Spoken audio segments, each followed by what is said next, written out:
Bonjour à tous, je suis Olivier Mouton, journaliste à Trends Tendance.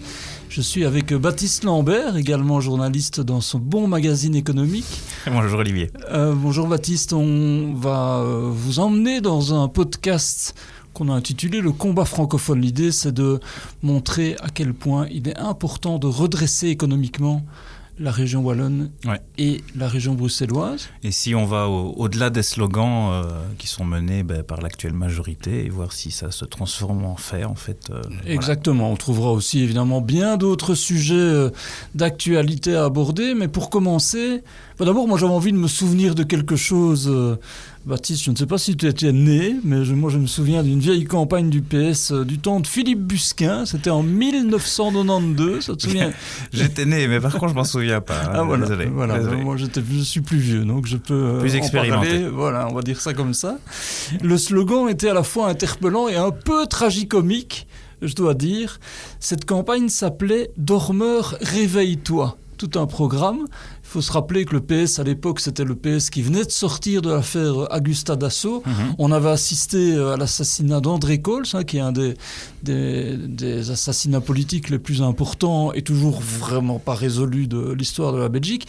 Mais le dormeur réveille-toi, c'était marquant parce que, en fait, ça fait 30 ou 40 ans qu'on dit que la Wallonie et Bruxelles doivent se réveiller.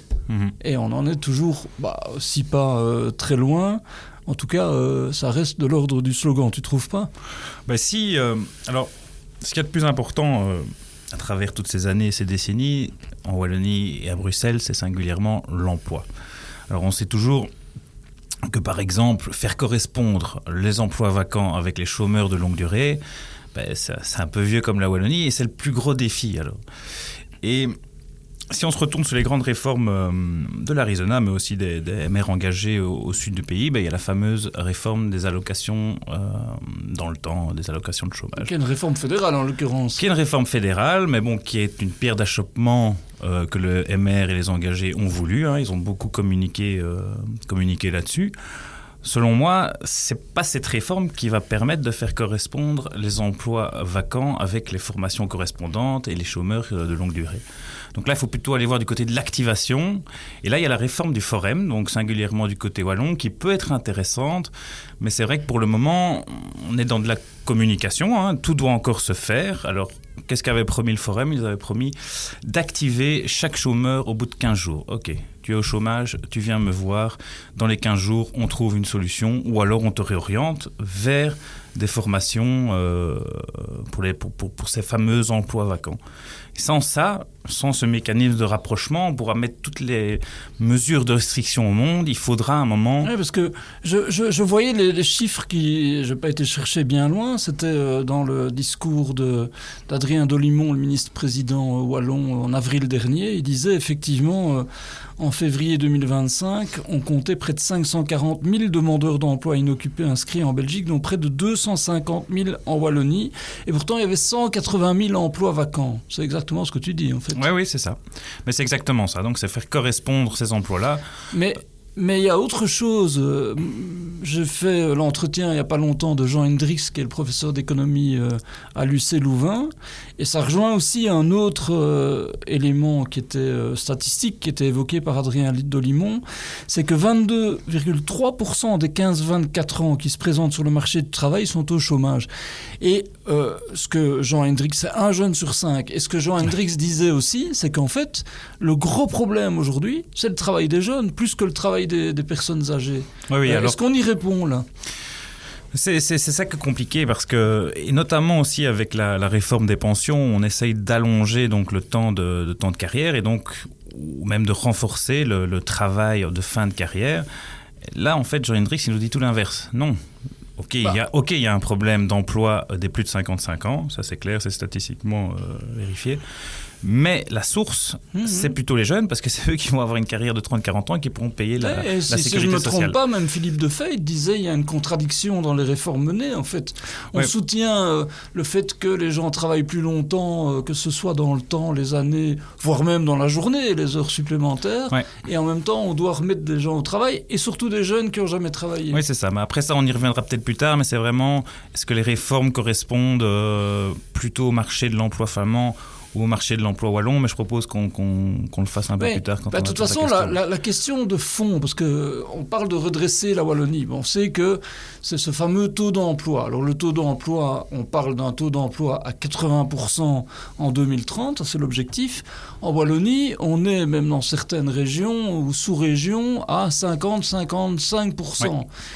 Est-ce qu'on rêve en fait tout haut en se disant qu'on va atteindre un objectif comme celui-là ? Alors l'objectif, en tout cas affiché, ça reste un objectif, mais c'est les fameux 80% de taux d'emploi au niveau belge d'ici 2029. Tous les économistes que nous avons interrogés nous ont dit sur base des réformes qui sont là, on n'y arrivera pas.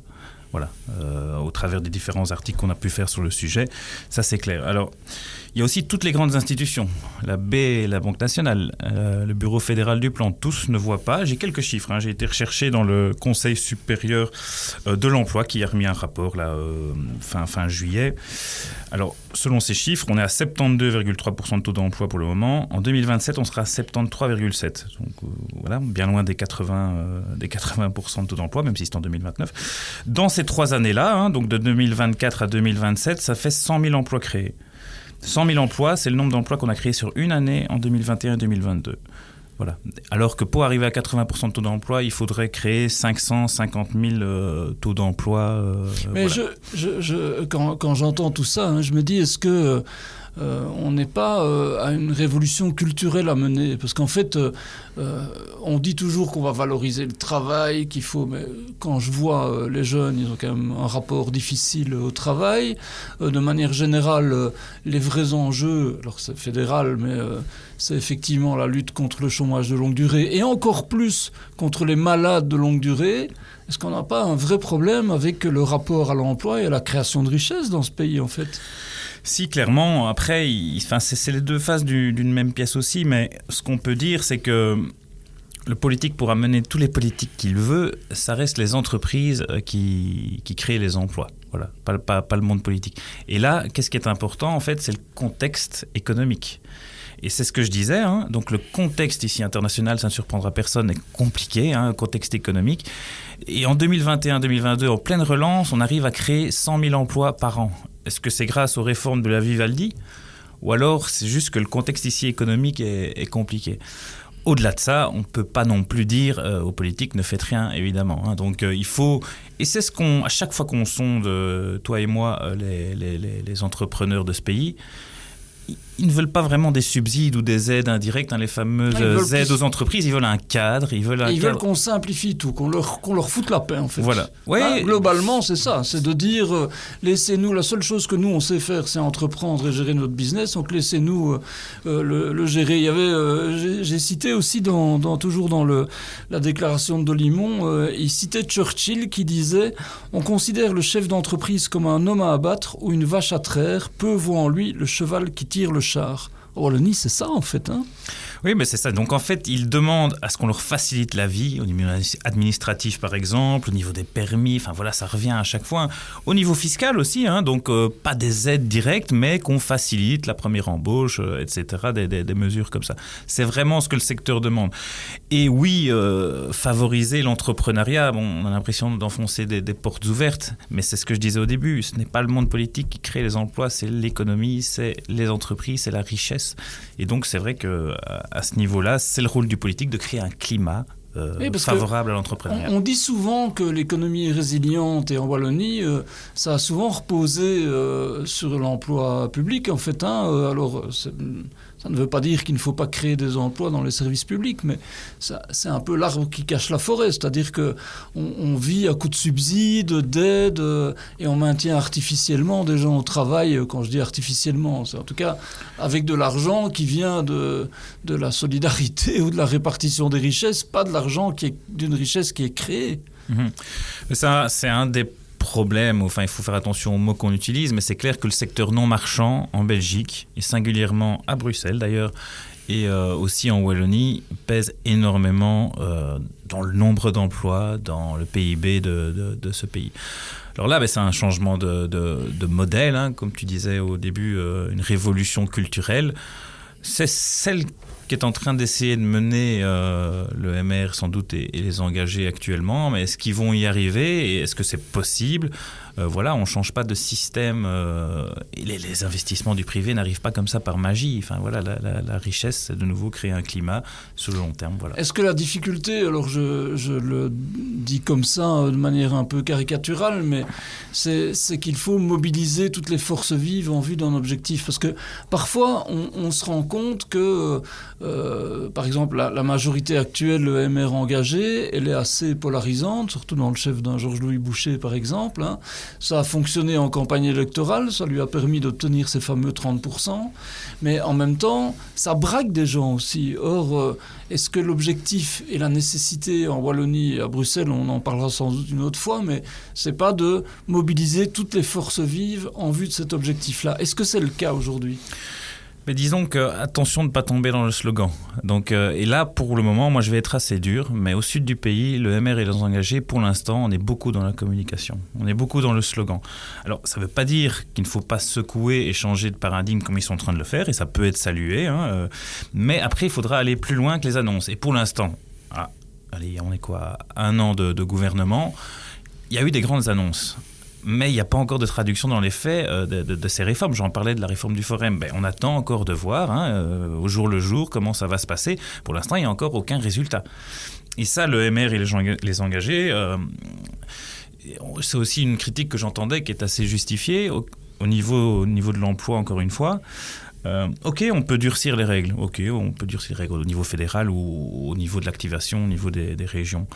Mais s'il n'y a pas de politique, par exemple, d'industrie, politique industrielle, pardon, où est le chemin ? Où est l'orientation ? Qu'est-ce qu'on veut vraiment faire ? Alors, bien sûr, comme je le disais, on ne va pas subsidier les entreprises, l'industrie, mais il faut créer de nouveau un cadre. On parle beaucoup de la défense, où on a des fleurons ici, des fers de lance au sud du pays.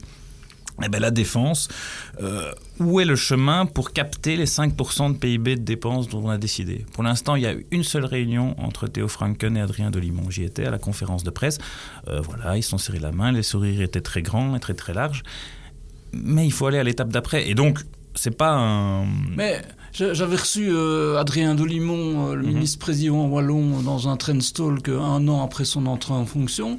Il disait oui, ça va toujours trop lentement par rapport à ce qu'on espérait. Mais c'est vrai que quelque part, on est un peu dans un contraste où des syndicats, des associations crient au fait que les réformes sont extrêmement violentes, que ce soit au niveau wallon, au niveau fédéral, on en parlera. Et en retour, on nous dit en fait c'est qu'un premier pas, c'est pas du tout assez rapide par rapport à ce qu'il faudrait faire, et on est un peu dans ce cadre-là. Bon, Delimont l'a justifié en disant oui, mais ce qu'il y a aussi, c'est qu'on essaye de ne pas faire n'importe quoi, qu'on doit tenir compte d'un cadre budgétaire qui n'est pas simple par ailleurs, oui, et qu'on veut faire en sorte que ces réformes durent, qu'elles s'inscrivent au-delà d'une législature. Ok, acceptons-en l'augure, mais en attendant, ça se fait sans doute pas sur un claquement de doigts comme ça, mais ce n'est pas sans doute la révolution annoncée. Ce qu'il y a, c'est qu'il ne faut pas être dans un procès d'intention. Il faudra toujours voir en fin de législature quels seront les résultats. Et c'est là-dessus que la majorité MR engagée sera jugée, bien sûr, et que le retour de bâton, si jamais les résultats ne sont pas là, pourrait faire très mal. Comme on le voit maintenant, on a l'impression que le PS est en train de se refaire une santé sur les réformes nécessaires qui doivent être menées. Quelque part, la messe est écrite, quoi, ou pas ? C'est évidemment plus facile du point de vue de l'opposition, mais si la coalition MR engagée montre... en tout cas pas complètement, mais en partie, qu'elle est parvenue à changer de paradigme et à faire redresser cette région, d'où nous l'objectif de ce podcast qu'on va retracer durant toute l'année.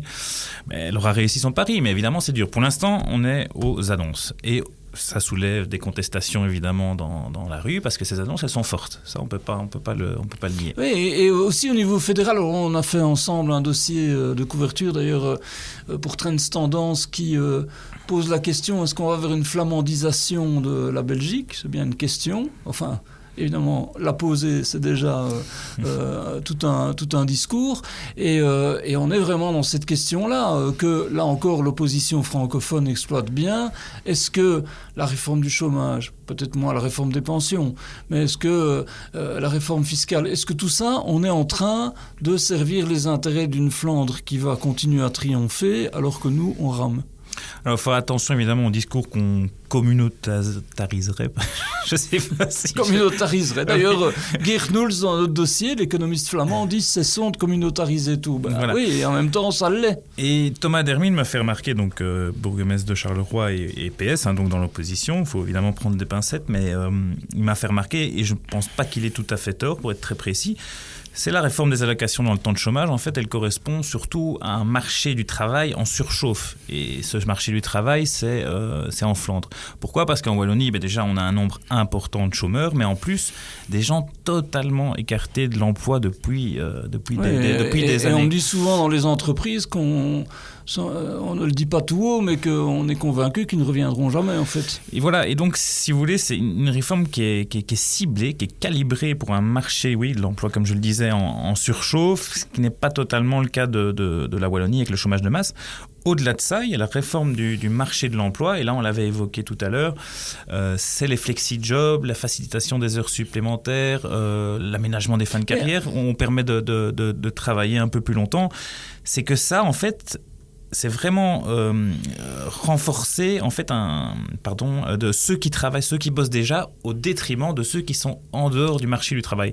Donc on augmente les heures de travail de ceux qui travaillent déjà, mais on ne sort pas les chômeurs de leur situation. Oui, et donc, c'est plus adapté à la Flandre. Je suis d'accord avec toi, mais en même temps, j'ai l'impression qu'on en revient toujours à la même question de départ, c'est qu'on oublie que l'objectif en Belgique, c'est de créer de l'activité. Donc, que les gens travaillent plus d'une part et que plus de gens travaillent d'autre part. Les deux ne sont pas incompatibles. C'est comme, moi, j'ai toujours été frappé, on en a déjà parlé ensemble, mais du fait que la réforme du chômage, on a presque l'impression, à entendre les discours, que tous ceux qui vont être sanctionnés vont automatiquement aller au CPAS. C'est pas le but. Le but, c'est qu'ils travaillent quand même. Non, bien sûr. Après, créer de l'emploi et créer de l'activité, c'est ce qu'il y a de plus compliqué. Donc, faire travailler plus, comme tu le disais, et mettre des gens plus au travail, il va falloir créer ces emplois, il va falloir créer cette activité. Alors, il y a le cadre, et bien sûr, on ne peut pas rester dans le statu quo. On le dit dès le début, ça fait 20, 30, je ne sais pas combien de temps, qui a un problème d'emploi, qui a un problème d'emploi dans le sud du pays et à Bruxelles aussi singulièrement. Le statu quo ne peut pas rester comme ça. Dormeur, réveille-toi. On voit qu'il y a encore du chemin et que la Wallonie devrait un peu trouver le chemin de la Flandre. Maintenant, on en parlera peut-être une autre fois parce que la résolution, elle se trouve peut-être aux États-Unis d'Amérique et c'est peut-être Donald Trump qui va donner le là ou pas de l'activité qu'on peut créer, des emplois qu'on peut créer. La conjoncture va être déterminante sans doute en partie et les droits de douane aussi. Comme quoi tout est dans tout, mais en tout cas, dormeur, réveille-toi, c'est le message qu'on veut faire passer aux auditeurs. Merci. Merci Baptiste.